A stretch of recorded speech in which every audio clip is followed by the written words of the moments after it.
Hello, good morning, good evening, good afternoon.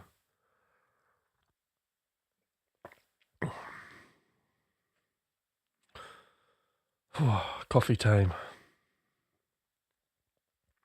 How's everybody doing?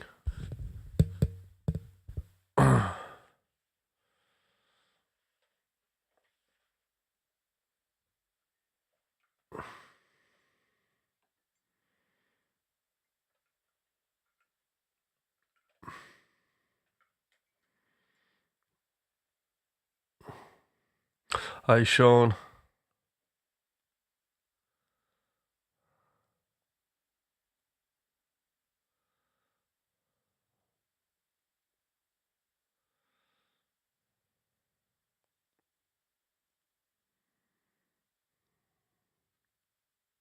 Hi, Nathan. Hi, Graham.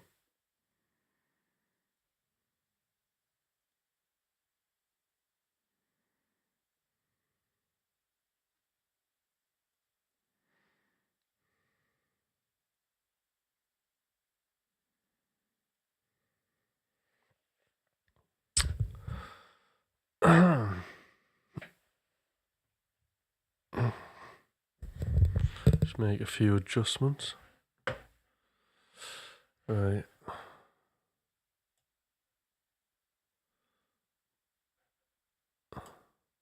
Right, so today we're gonna be splurging. But first I need to have a look at this automatic machine. We'll have a look at the music machine. Okay.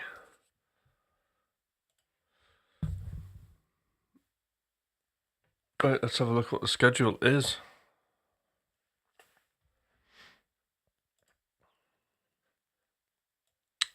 So the Pet Flamingo track.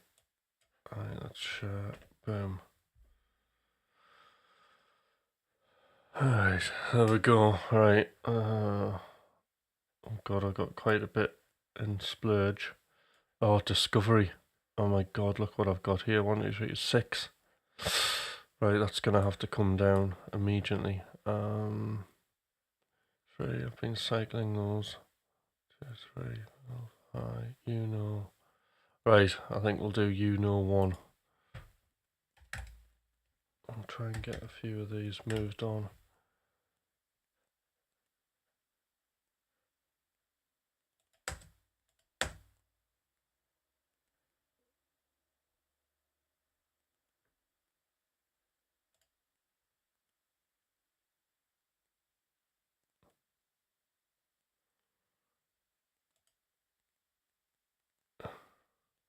Assuming it's this one. Right, here we go.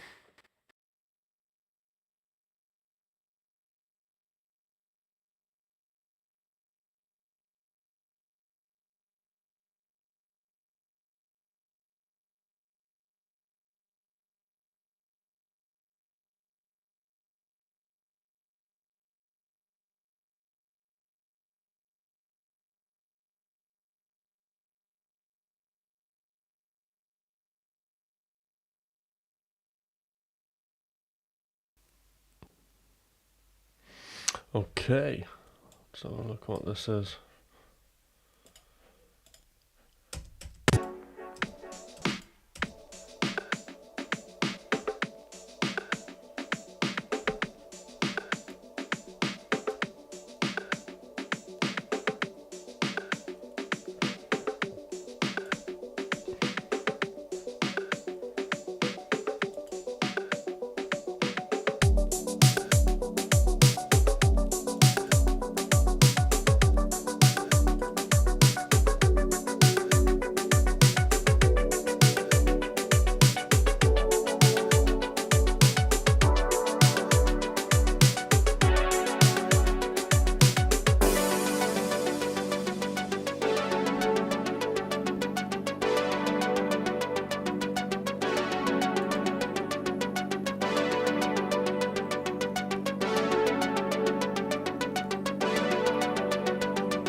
Okay, well, this is an easy decision because I'm not going to work on that.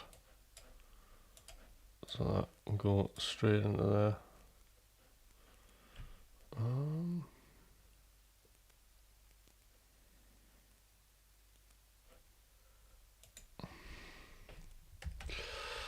Alright. Let's try this one.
Right, okay, yeah, so I'll go through it again. Right, oh, what's that, Nathan? A screen recorded Thomas's stream rant about the project and watched it. When was this? Hutch didn't seem impressed. What was that? What wasn't I impressed about? I'm usually always impressed.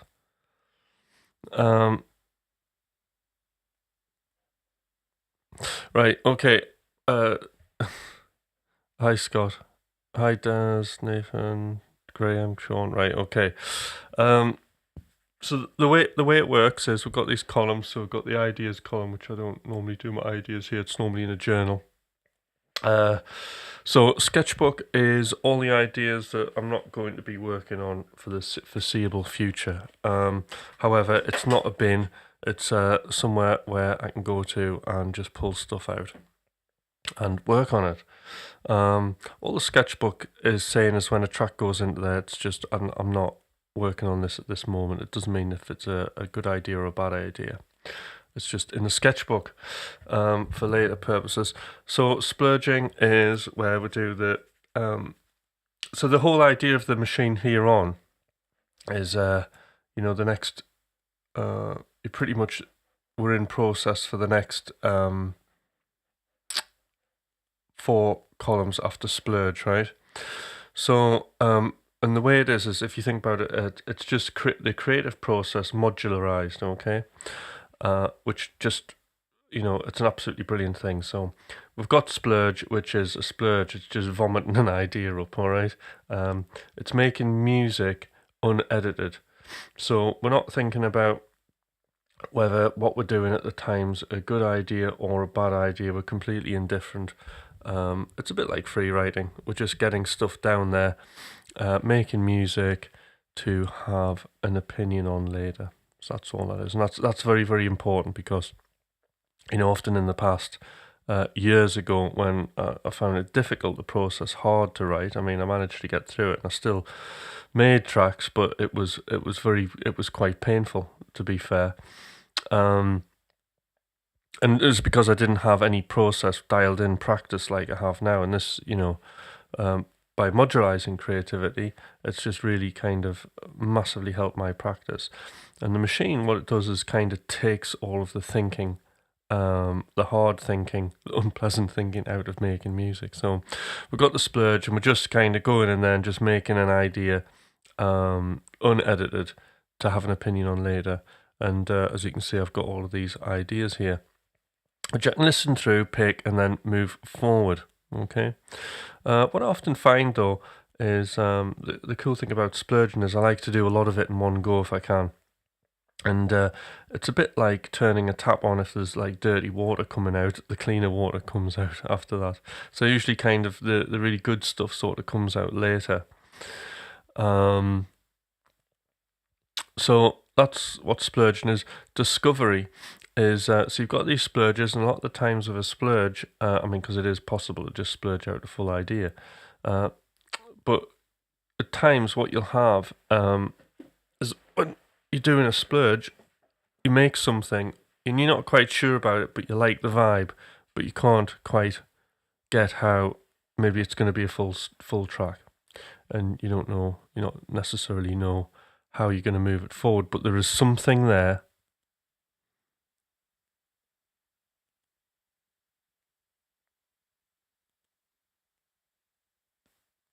Oh, right, okay.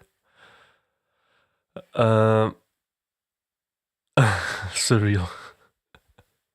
Yeah, I'm sorry, yeah. So I'm talking about the machine, I'm talking about the discovery process, but I've decided I'll just go through the machine very quickly. So discovery is an investigation into an idea, okay, that you like but you're not sure about. So discovery, the question we're trying to answer is, what does this music want to be? What does the music want to be? Not what do I want the music to be. It's always what the music is. The music's the greatest teacher, and we should always serve what the music is telling us to do. I know it sounds a bit woohoo, but that's the way it is. When I kind of think about what the music should be, I go into this kind of design phase, and then what I'm doing is I'm stopped listening to the music and I'm thinking about future possibilities, which is very difficult to fulfill because I don't think it's ever happened where I've had an idea with music in my head, right, and then actually executed that and it's come out exactly the way it sounded. So discovery is just that. It's just kind of you responding to what the music's kind of doing, what it's telling you to do. So it's, it naturally flows that way. And then draft is just what a draft is. So a draft is what we're looking at when we're drafting, is we're looking at the other thing with discovery as well is you're also looking at potentially another way to think about it is what the purpose could be, and the purpose of music is what story am I trying to tell?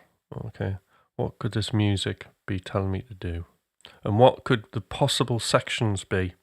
Okay, so you could be working on a verse and a chorus in discovery, but not the actual full track length. So that's draft, and like draft's what the overall purpose is. So the draft is what we're doing here is we're trying to work out, the shape of it, the draft. I'm making a draft so, we know what the arc is, the story is. And then once we've worked that out and we've got all of our sections together and they're all in order and there's a beginning, middle and end, we're moving to done, and done is everything that needs to be done for it to be done. Okay. Or in other words, what the purpose of done, what you're trying to do with done, is finish the track to a point where you can make a decision on whether you're going to release it or not. Okay. So a very important section for me, because if I get something into done and then I realise I'm not going to release it, then there's no point in it being in the machine anymore. So I can move it to the sketchbook. So anything from any point here can move into sketchbook, because the sketchbook's, it's a gold mine, really. It's the best sample library you could possibly ever have for ideas. So, and obviously, because if I'm not going to work on that idea now and it goes into sketchbook, I've saved a huge amount of time, because as I'm, when I make the decision to go into release, this is the release here, which is quite a bit of stuff. When I've made the release decision, that's when you do everything you need to do to get the track finished. And, that's the mixing phase. And I mean, what I tend to find is, when you're mixing that does take quite a bit of time, and you get quite thinky as well. The thing with release is, when we release something, really what we're trying to do is we are finally at this stage connecting our music to the outside. So we're making those final connections, and that's why we start really thinking about the judgments and people will make. And that release phase when you're mixing can often be the part which is very, very stressful, because we know people are going to have an opinion on it, good and bad. Saying that, the more you release, the less bothered you become about what people think, because at the end of the day, when you're releasing music, although it's good to release, your best stuff,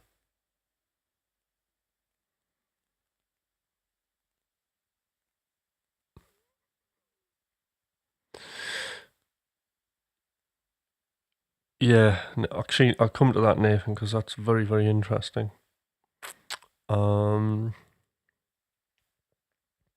What are you saying there? I'm going to probably start coaching you in a minute.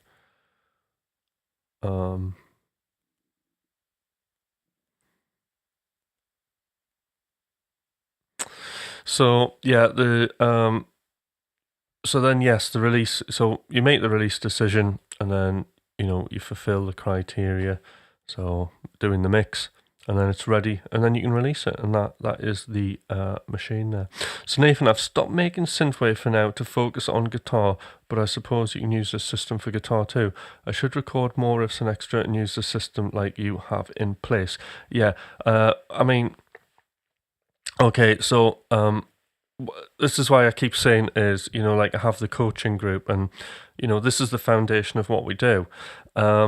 I mean, what I've given you there is just a very brief overview of actually what the system is, actually what goes on inside each column, because these are just containers with creativity, headed in what they are, okay? The real value of this is what I call games that we play inside this. Can the machine be used for covers? No, because it's something that's already made, isn't it? Or cover art. Right, okay. I mean, if it's covers as in an artwork, yes, you could use the machine, because, again, it's creativity. So anything that's creative can be put into the machine. An interesting thing is, like, creativity can often be seen as something that just this golden thing that musicians and artists do, and that's not true. Creativity is actually just the way and the methods in which we can solve problems. That's all we're doing. Creativity is just the same as a scientist doing stuff, okay? It's just the way we fix a unique problem. So you have a problem, and then you creatively fix it. So if a plumber comes and finds, a unique problem in your draining, because you come to your house for the first time and he's got to think outside the box to fix it, that's creativity, and it's no different. So art, anything you're making from beginning, middle, end, this creative process can map onto that. It's all the same. This works completely across the board. If you're writing a book, brilliant. You can totally see how that could work in this. And because All right, you got me going. When we think, the other way to think about creativity is a cover song you want to make.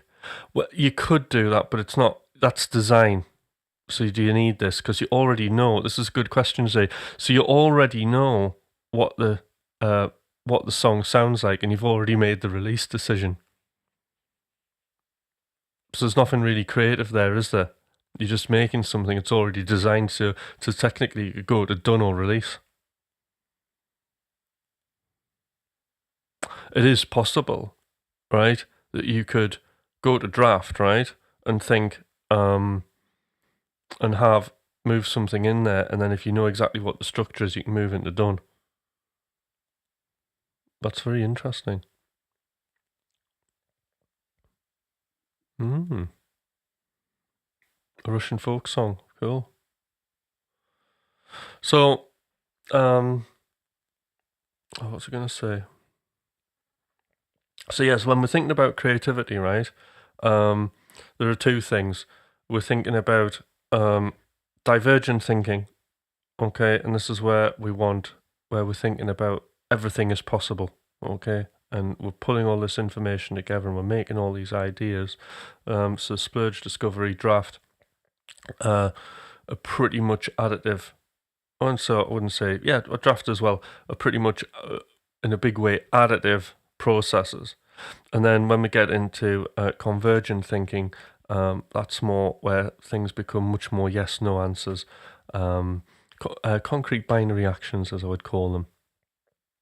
Yes, I have done this. But you still can have yes, I have done this, confusingly enough, on the earlier phases of the machine. Which is another thing we go into in the coaching groups, because this is a big thing, is actually making the lists of actions for music, okay? And learning the skill to make things as concrete as you can, but then also building an awareness of which are the most important things to do, okay? So, yeah, so you got your divergent thinking, anything's possible, and then the convergent thinking is more your kind of concrete stuff coming down the end. And more designy stuff. So as we're moving into the mix phase, and that's sort of like how this is kind of mirroring that. The other way that you think behind this is, I mean, when I first came across it was using archetypes. So the way we think about sort of creativity as well is that we play these different characters, and it's the dreamer, creator, and editor. Okay, so the dreamer is obviously the splurge thing. You're in the dream phase, yeah.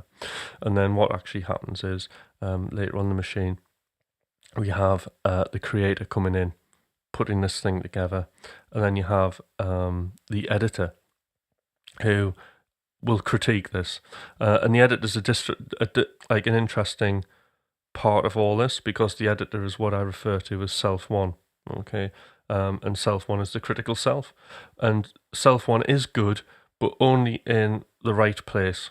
So we do need that critical thinking, and we do need to have, that critical thought in our music, but we just don't need it in the process. And the machine's very, very good at moving that critical thinking out of the way. So in other words, this machine, when I'm sitting in the studio making music, it's stopping me thinking about future possibilities. When we think about future possibilities of track, loads of problems happen, and we don't remain in the process, okay? If we're thinking about stuff in the future, we're not focusing on the music, and it's as simple as that. So we don't have to worry about the future of a piece of music, because it has to go through all of these columns. And then the answer to sort of like, using this, yes, you could organize your music with this, but what you really need to know is the different games that we play inside each column. And when I refer to games, they're like exercises, okay? And these are tools that that I run in the coaching group that, in a sense, create problems for the person doing the exercise. And this is the really interesting thing, because you think, oh, nobody wants problems. But what it does is it's a way of creating problems. Because if we have problems, okay, it's just data. And then when we kind of work on that and we overcome those problems, we're creating data for ourselves, we're creating new knowledge. And if we create new knowledge for ourselves, we get better. Okay. Now on guitar, it's a lot kind of simpler in a way because you're practicing.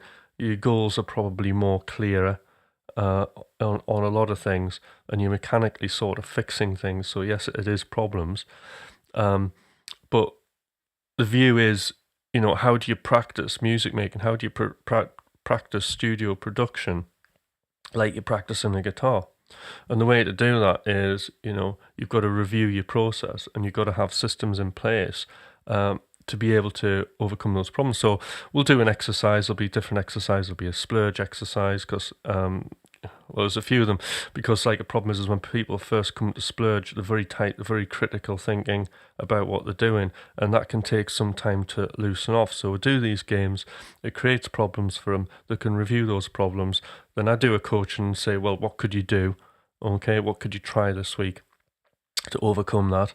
And then that person will go and try those things and then come back the following week, and then we'll run the experiment again or game. And then we do the same process, and we do that moving through each section. And I can tell you now, it's like nitrous oxide for the creative process.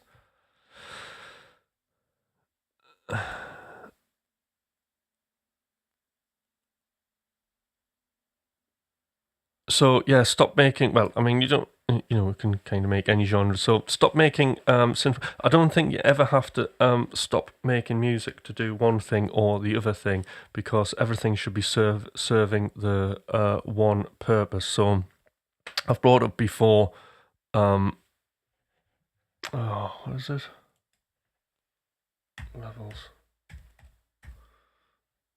Levels.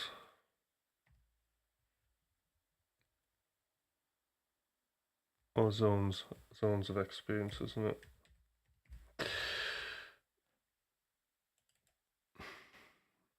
See, this is how handy is this, right? So I've probably brought up this, right? And what we're trying to do is, if you're practicing something, like for me, you've always got to know, for me anyway, and I imagine for most people, you've got to know, sorry to pull this up, I'm going into lecture mode now, so I'm definitely going to be splurging.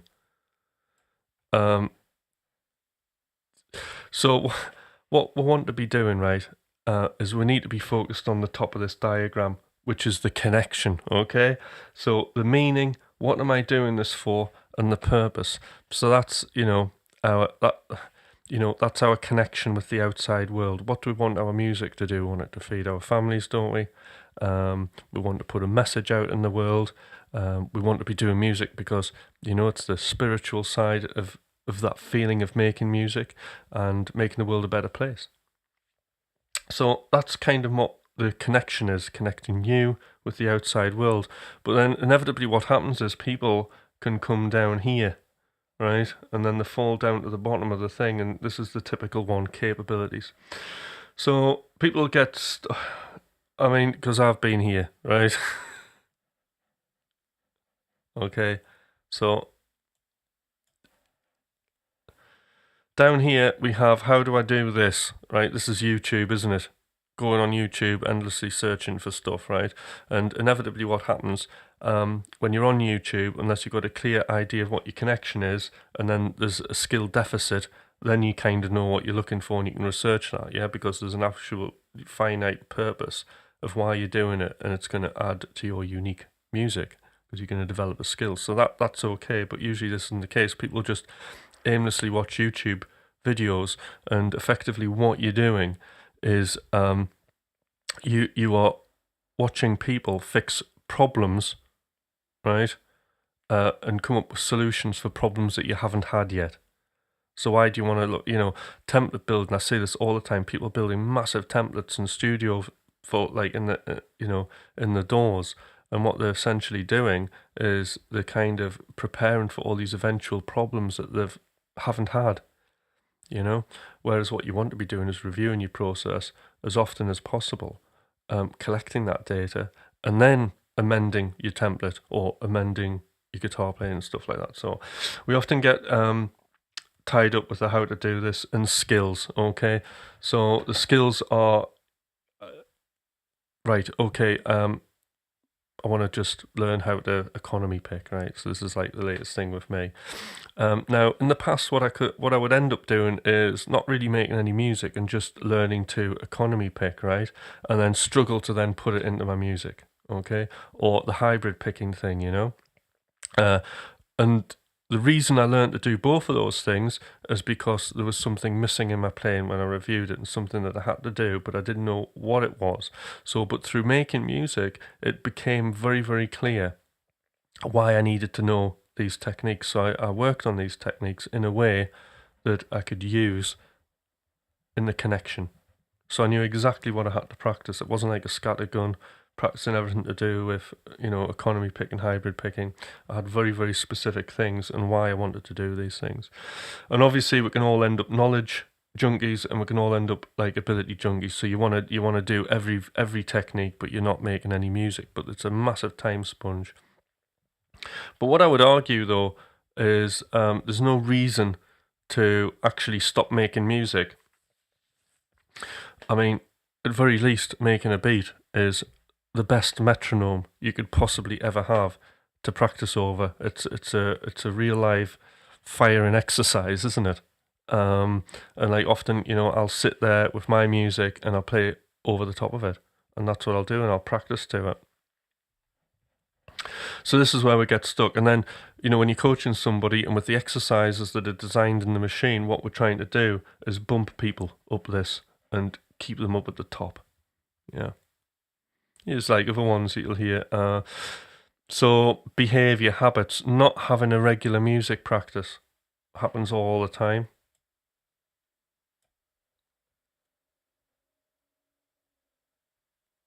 Yeah, you are. Okay. That happens all the time. Although it's an overview, this Z. So it's probably Z's in the coaching group. Now Z, right, okay, Z there is like just like it's amazing what he's achieved, right? He's like doing knocking. I mean, I've lost track of how many tracks, how many albums that are going on, but he's absolutely knocking them out. And it's just brilliant to see, absolutely prolific. And that's exactly what we want to be. There's everybody, we're releasing, the world's releasing thousands and thousands of tracks every day. I mean, Beatport alone was like 10, 15,000 a week. So you've got to be writing really unique music, okay? If anybody's going to notice you, right, your music's going to have to stand out in some way, which is a different kind of quality judgment to a judgment of whether it sounds professional or not. Yeah, it's amazing, isn't it, Sean? It's incredible. So, we need to stick out. Okay. Now, the only way to do that is to find out what your unique style is. I mean, 100% that you have to find that, and you have to be true to yourself as an artist. But how do you do that? How do you find who I am through your music? Well, you practice and you make an abundance of material, and you believe that creativity is in abundance. Sorry for the lecture, guys. Something set me off. I think it was Nathan. Yeah, I'm not having this kind of stopping making music for like guitar practice. It's not. You don't have to do that. Because at the end of the day, even your practice should be serving your music. Good. Okay. So yeah, so we'll have things like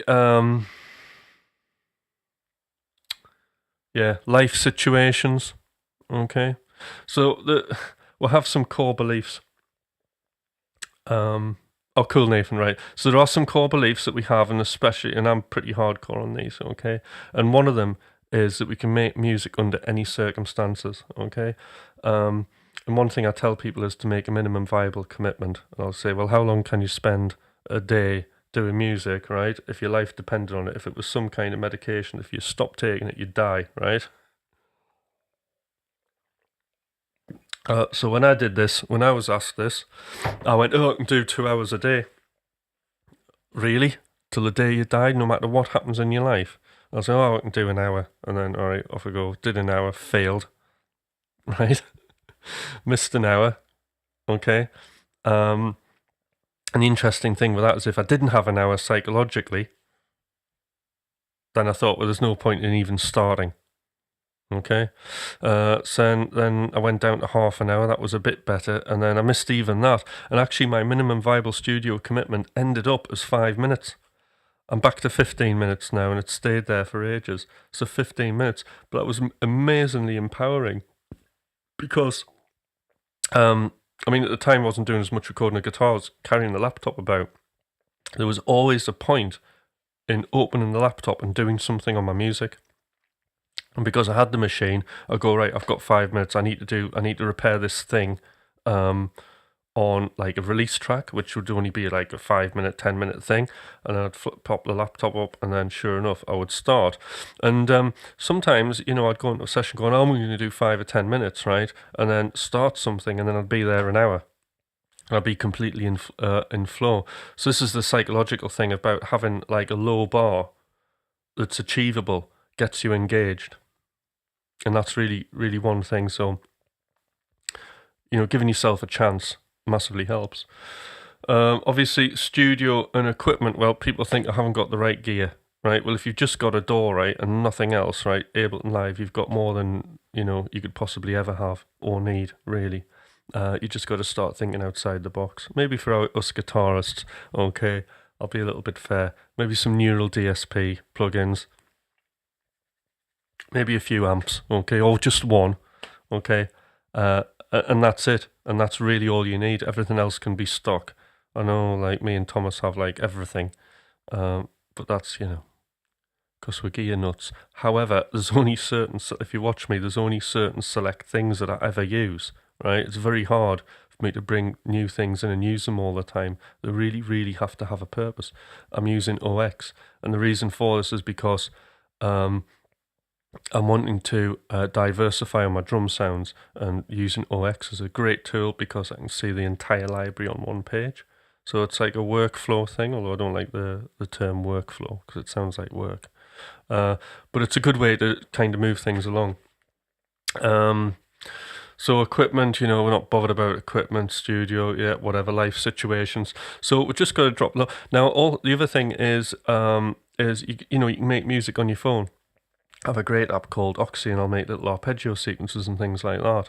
And the good thing about that is I'm still practicing using that creative muscle, because when we look at the machine, it's all different creative muscles.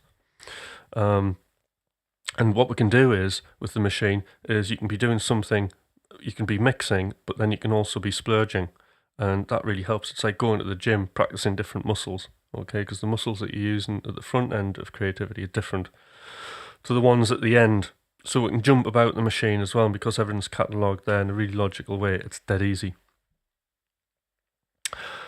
What am I doing? People don't know what they're doing, and they don't know what they're doing it for. So that's one of the main things. And actually, one of the first exercises I do, and one of the free things that I've done in the past, is just a little free write on, what do I want? Because knowing what you want makes everything so much more clearer, because then we can serve that. Cognition, one of my very favourite things, actually. So mental models, thinking, how am I thinking about this? So often I'll have what's called conditions of success, and I'll either tell you or you won't realise, but you'll end up doing it, is that you'll be working in different areas. So habits will be one. So we look at how to make and create and enforce really good habits. One of mine is actually coming down here and doing the lives, because there's an accountability aspect to it. I've got to turn up. It's like work now, other people are involved. But then, so when we look at conditions of success, the habits, environment, and it's how we act in all of these and the processes that we use. We've got decisions. So decisions is about the insight and analysis and how we can use these in the process. So insight, we want to be as insightful as we possibly can when we're making music. Okay, and trying to leave analysis, although there is always a phase of that within the session. That's more the editor sort of thing. Fear is another thing we look at. Boredom, and then community, releasing your music. So those are some of the areas of conditions of success. I think I got all of them there. Yeah. And then your perspective. Why is it important that you do what you're doing? Who am I? Who do I want to be? And your vision. So the identity is very, very important. What is your identity? And again, a lot of this is coming through making and experimenting and reviewing your process in your music making. So you're not just kind of like a scattergun. We're looking at who you are, what are you doing, and what is your mission statement. So one of the things that we work on is your authentic core experience. And this is the thing, I suppose this is sort of like your title that kind of labels what you're about and what you're doing. So for example, mine is moving somebody from isolation to aspiration. I probably told this story before, but it's what I do in work. I'm moving people from an isolated state, quite physically, right, to an aspirational state. And aspiration is, where you want to do something and you're going to do something and you start. It's that connection. It's the spark of moving your life forward. And that goes. I'm not going to go into too much about it because it gets into a lengthy story about that. So having an authentic core experience that sort of is your mission statement also helps all of this, because you're giving everything a purpose and everything's starting to synchronize together. Serving the connection. Okay, so that's how it goes. So Nathan, yes, I would highly recommend if you're interested in anything like this, because there's not many things like this in the world. There's me, Mike Monday, and another guy called Keith Mills who do this sort of thing. I was trained by Mike Monday, and I still coach for him now. So I do 2 coaching sessions for him. And the thing with Mike is he coaches massively famous people, incredibly successful, people in the charts. I mean, one of them's sort of the 10th most listened to artist on Spotify. So I've been very, very privileged that I came up on his radar, and he's trained me. So this is where that comes from. So yes, he trained me to be a music coach. And that training is ongoing. It will never, ever end. Creativity never ends, so my training will never end. Okay, so what it is it's every Thursday we meet up. So every Thursday we meet up, and the time is 8:30. That's in UK time. So we meet from 8:30, and it's usually a 1.5 to a 2 hour session. Having said that, if we do a track attack, which we tend to do once a month, that can be up to 3 hours. Okay, it's very reasonably priced. I mean, it's if you email me, I'll tell you how much it is, but it's eye-wateringly cheap, right? It's as much as a guitar lesson a week, basically, but not off Thomas, off a regular guitar teacher. But you pay monthly for your sessions, regardless of, you just pay every month the fee, and that is it. And I train you to use the automatic music machine. So it's it's absolute value for money. It's incredible because it's changed my life. Honestly, it has. It's changed my life, not just in the studio, but I'm a nicer person since 2014, and not being creatively, because I thought I was an artist because I was in a mood all the time. No, I wasn't. I was just somebody who just didn't have any process, anything in place, that would just fight in the studio. That was me, and I'd just be miserable all the time. And then you go and, it's you're trying to do something, and then the missus is like, will you hoover the stairs? And it's just sets you off, doesn't it? And you just think your life's horrible. Just the slightest thing, or I'll do something and I'll just go to work, and you get excited about being in the studio, and then you come running in, and then you just sit on the settee and fall asleep. Or you don't have the energy, or you go in and you're just tired, and you're like, ugh. I can't do it. I've been through all of that. It was horrible. I'm never going back to it. Seriously, I was I was so lucky to get coached. It saved my life. Because I mean, back then, now it was like, once I started and I thought this is brilliant, I was just releasing tracks for a laugh. It's like 122. I lost count. I actually got there was a household ban on me releasing tracks because what I was doing, I was getting things signed through labels. So the labels get all your Spotify money. And then my beloved Sharon realised what had happened, and I think she started adding the money up that technically I was losing, and then that was it. It was like, you're not doing that anymore.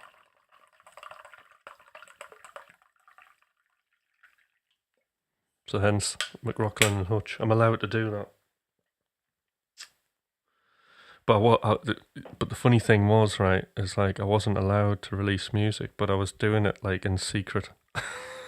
I was like sliding them out the door. I'll just do a little release. She'll never notice. I think I got away with it though.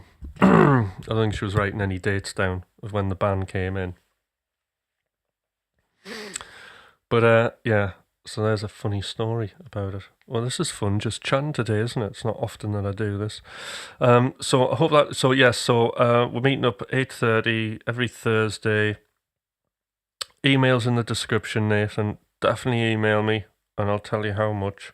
And it'd be great to see you in the group, because the great thing about the group is you get to share all your problems.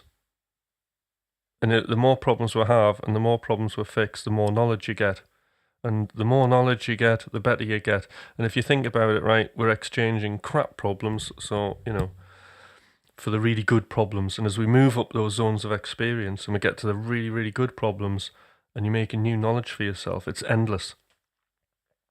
So there's a physicist, philosopher called David Deutsch. And he argues, I can't remember which lecture it is that he did, but he argues that actually knowledge is bigger than the universe. There is no end to it. So if we think about that, we can always create new knowledge for ourselves. If we're creating new knowledge for ourselves, I'm repeating myself, I know this, but I can't think of any other way of thinking of this to actually just do something, especially in the studio, in the creative process, that's clear, that's going to give you something to practice. So it's very, very important. I've got to really actually reinforce that, And also, by creating your own new knowledge, it's all about you then, isn't it? And then everything is focusing like a lens, like a laser beam, on potentially what your unique style could be. And that governs everything. So when you're playing guitar, when you're practicing guitar, you're practicing something, right, that you're gonna use, that you're gonna be able to pull out in the heat of battle. It's not just something that you've learned a lick, but it's actually something that is musical, that has some sort of meaning to you. And there we go. I think my lecture is over. There you go. But yes, we can always make music under any circumstance. There's always enough time. And the other belief is, whilst I'm on with the beliefs, is that we already have, and this is so important, right? And I don't know why I forgot to say this, right? But, the core belief when you're coaching somebody is they already have the skills to do what they're wanting to do. They're already there. It's just up to you, right, me, to help you facilitate those skills. And the third belief is we can all have a music career. We can all make money out of this. As an artist, as soon as you start making something, you're creating value, aren't you? You're creating value to somebody else, and therefore you're creating a monetary value. So you can. It's quite powerful when you think about it like that. It's like being a magician. You can magic money up. So there we go, guys. Right, now I've said all of that. Right, now I'm going to have to do a decent splurge on it because I'm on the spot. Right. Good. Right, well, that's great, Nathan. I'm glad that kind of helped. Hope everybody enjoyed the rant. Oh, there's 11 people on. I'm never really that vocal, but like sometimes you just gotta be, haven't you? And it's good to talk about it because it's amazing how many kind of before I had coaching, it was I've got to take a therapy group. Before I got coached, I used to think, right? I used to think I was special. I used to think I was a special artist, right? And nobody would have my problems. My problems were unique and unfixable, and the only person who could fix them was myself as a tortured artist. What a load of crap that was. It was absolute nonsense, that belief. It was so damaging. And that's the other good thing about like kind of the group thing. Your problems aren't unique. I've yet to come across a unique room. You know what? And it's incredible. Like I do this coaching. So I do my training on a Wednesday, right? And then I have a coach on on the Sunday night with Mike. And it's we all have the same problems.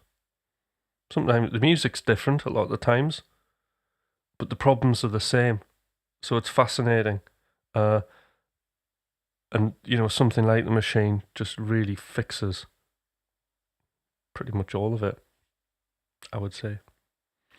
So there we go.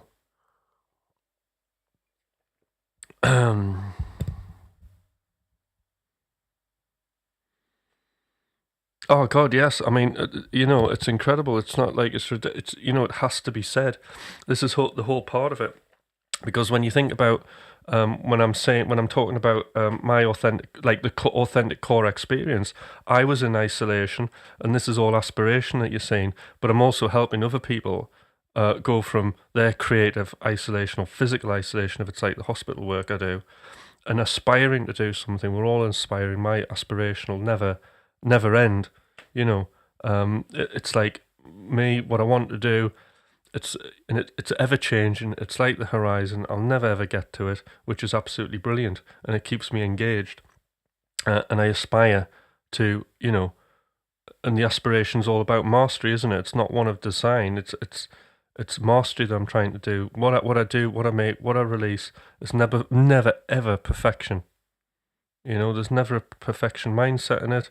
It's just another diary entry into the creative journey for Tim, who's heading towards some sort of mastery kind of thing. Yeah. So, well, the ego thing, yeah. So, like, ego is a really interesting thing because the ego is self-one, and that's, what that's doing is it's protecting that person from something. So when you see that ego, a lot of the times there's underneath the ego is like problems, and usually about 3 or 4 of them, like layers to get under. Because there's a reason why people have an ego, isn't there? It's usually a sticky plaster over a massive crack of something.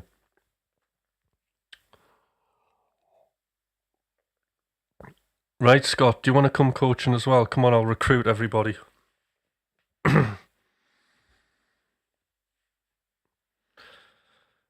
It's you would see the light, Scott.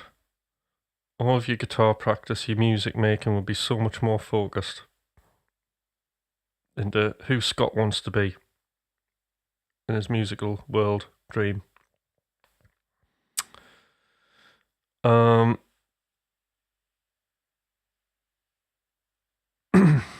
But yeah, ego's an interesting one. So that's the self one. Yeah.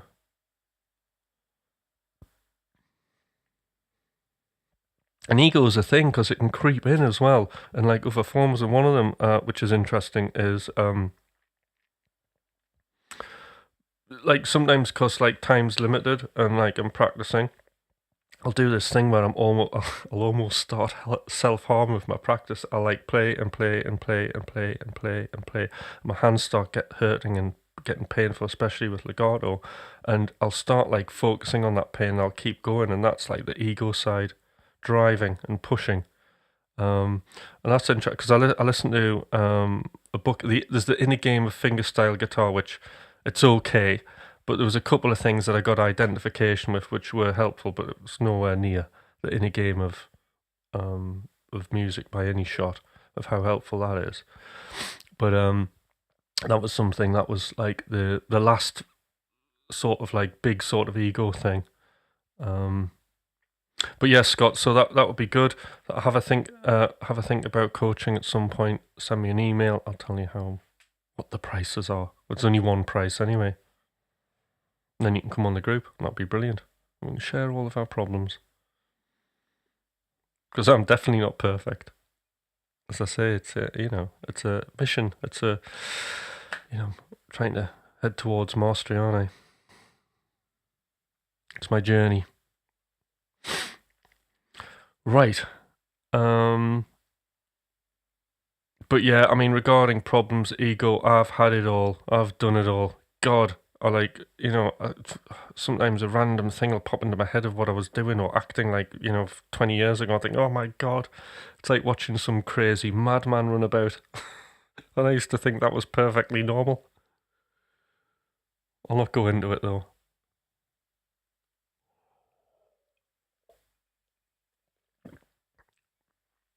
I mean, the only reason I got anything done when I was a teen, like practicing guitar and stuff like that, although that was completely skill focused, it's because I didn't have a job.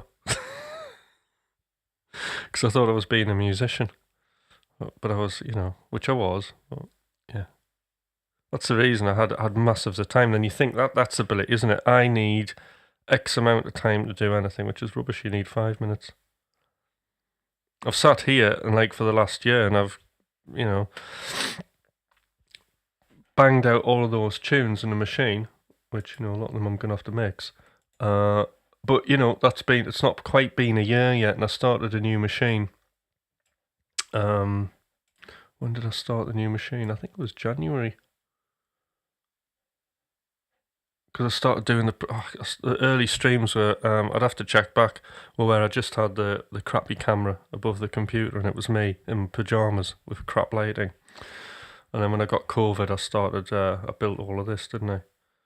And made it look more like made it look more like daytime television.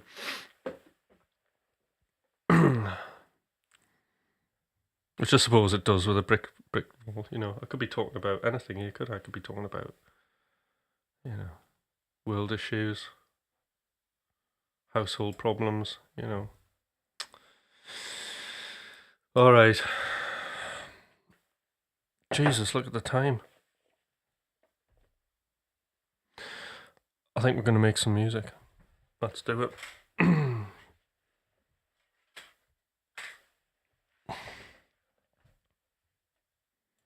So that was brilliant, Nathan. Thank you for inspiring the talk. It's brilliant because I haven't talked like that for a while. Of course, my keyboard's not working. There we go. Thank you. I'm just going to reboot Ableton. It doesn't seem very healthy.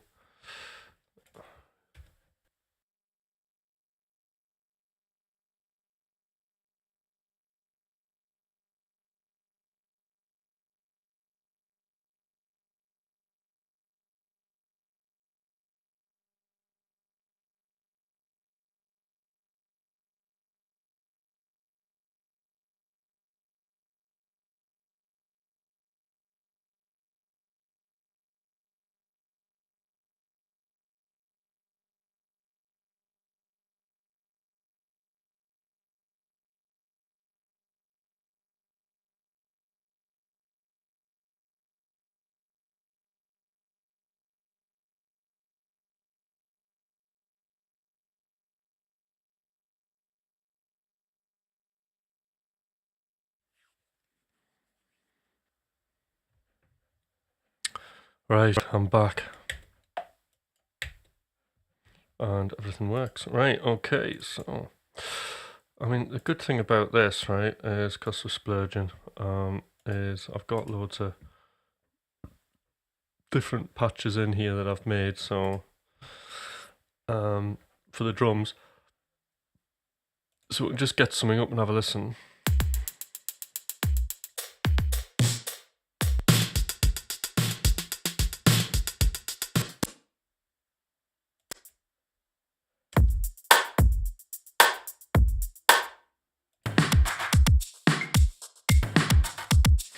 So something like that sounds good. And what we can do is, this is the original pattern, I think. Oh no, it's changed. There we go. There's the original one. So I can always go back. I can always go back to that with the original samples, but I can start changing it.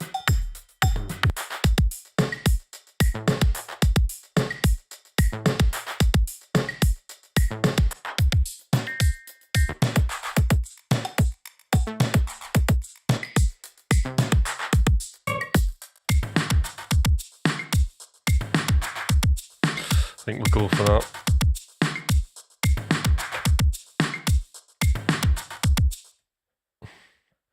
And then it's just a simple question of pulling that out, dropping it in there. Cool. And then what I like to do is, just to give something a bit unusual, arcade. And then we'll just find something percussive that's maybe interesting to go over the top. Now a go-to here is this, and then I'll literally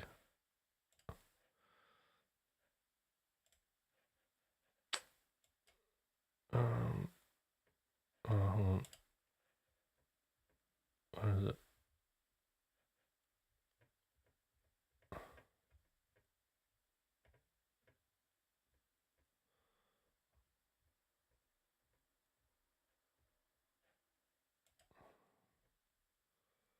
Where's it gone?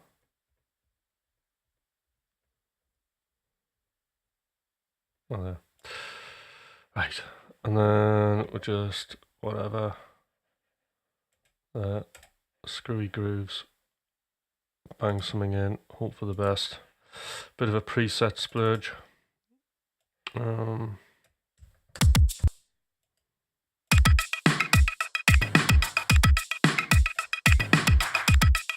That's pretty good.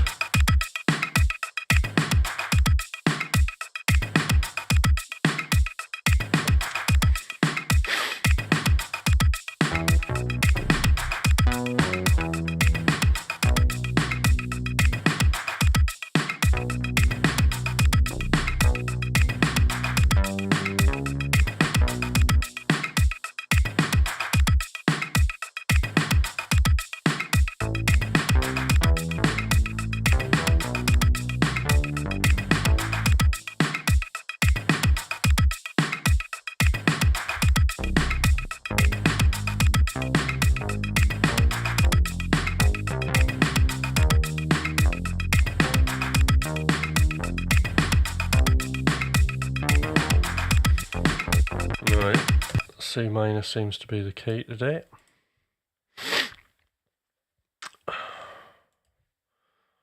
I think what we'll do is we'll just keep with the preset splurge, and because I'm not 100% sure on what I'm doing, I tend to go for a background sound.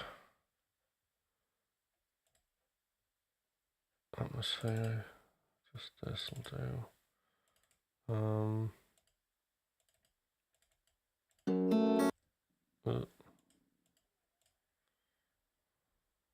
What is it? Ambient atmospheres.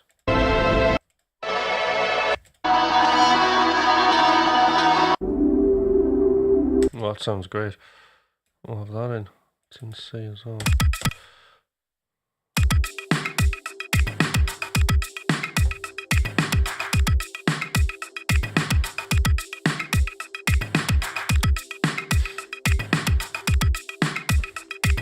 C major.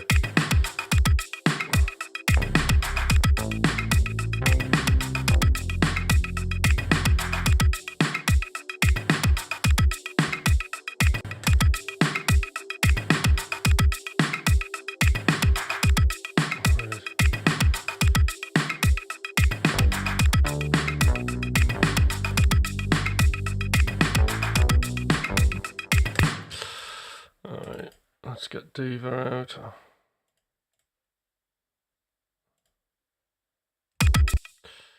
In here, right.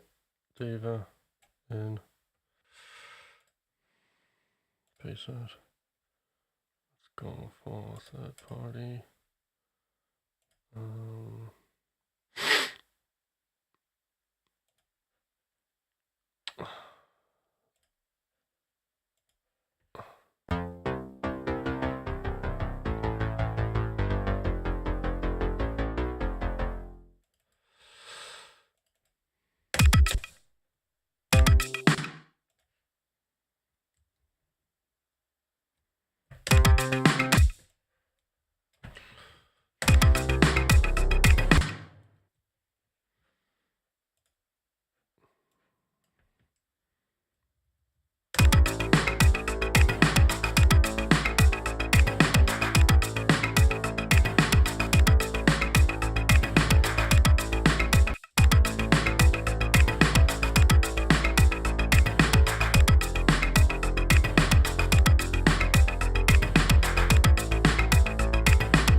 you don't. I've been chasing. Let's leave the party, babe. God. Okay, that'll do.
there we go.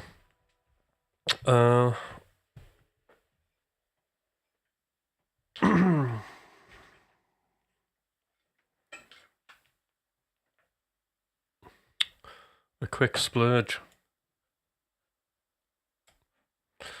So I'm just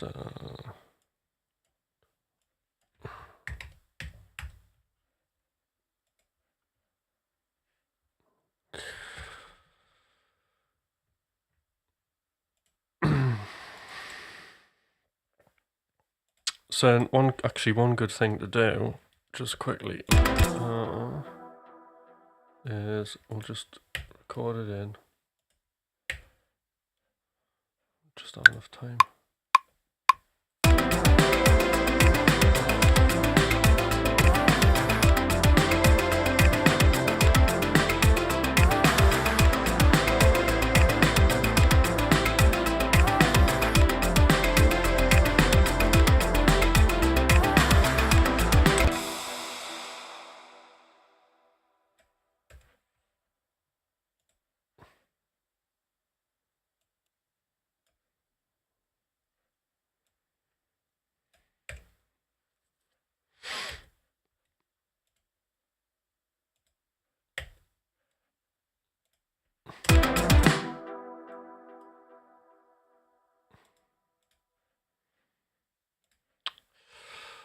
Okay, and then what I want to do is let's do that a few times, and then I'm just gonna play this back in order how I put the parts in. Okay.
Quick, before it kicks in.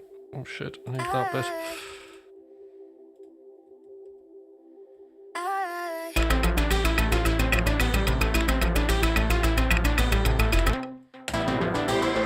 Didn't make it, did I?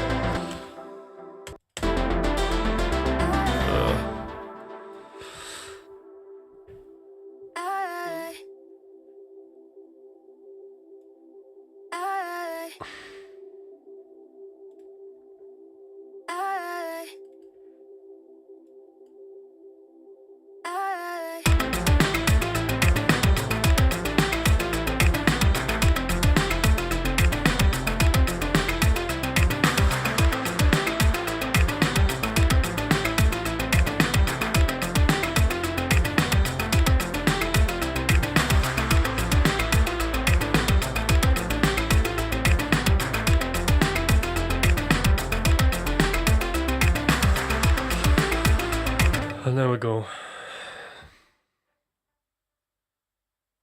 And as if by magic, Chili appears. Good to see you on here regularly. Alright guys, so I think that's me. 1 minute to go, because I have to go. The alarm's going to go in a minute. It's been great having everybody on. I've really enjoyed doing the talk. That was great. The only thing with me is I have to be provoked into it.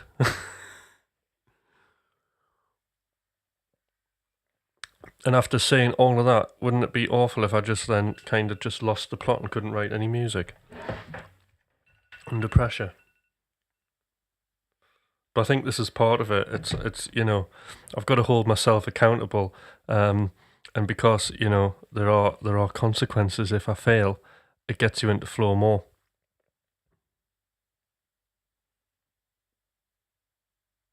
Oh, you're lurking. Oh, good. That's okay, Chili.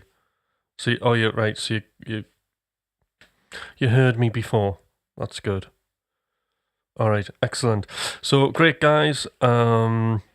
Scott, Nathan, you know, send me an email today. I'll tell you what the prices are. Well, there's only one price, but it's, you know, it's a guitar lesson a week, basically. And that is it. Be great to see you in the group, and yeah, I can show you how to do it all. All right then, guys. I'll see you. Oh, right. My daughter, believe it or not, my daughter's having a sleep in the studio tonight with 4 of her friends. That's going to be interesting, isn't it? I'll move the guitars. Hopefully I'll have a studio left, but I should be, I'll not be streaming Saturday. I wanted to stream Saturday, but I'm not. Maybe in the evening. But I'll see you guys for sure Monday. So we're back to normal Monday, Tuesday, Wednesday, Thursday, Friday. We'll all be in the studio live streams. Monday, I'll start the week off with maybe another creative splurging kind of thing. But really, I'm going to have to start mixing some tracks and having a deadline. Okay then, catch you later. Bye.